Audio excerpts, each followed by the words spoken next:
You profit, you benefit from following the rules and regulations and the commandments given by God. Not only do they help us or profit us in life, but they also lead us in the right direction in which God wants us to live our life. God is pleasing with us when we follow the commandments, when we live by the law, and when we live righteously.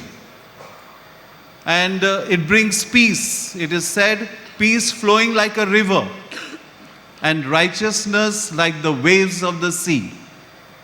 Your descendants will be plentiful, and your name will never be forgotten if you obey the commandments that the Lord has given us in our life. But we have seen just the opposite when we read the Old Testament, and right from the book of Genesis, starting from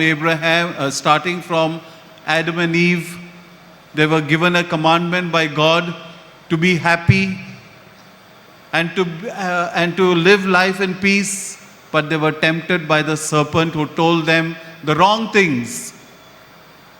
And they believed the serpent because they wanted to be like God. So they disobeyed. Instead of obeying the commandments of God, they disobeyed. And the book of Genesis tells us God punished them. When we go further, we look into the life of the Israelites. They were redeemed from the land of slavery. God led them into the desert and they grumbled against God. They were still looking back to the life of slavery or bondage that they lived. How beautiful that life was. We had plenty. But God was leading them to their own land, a land in which they would have plenty. But on the way, they failed. They disobeyed God's commandments. They went astray.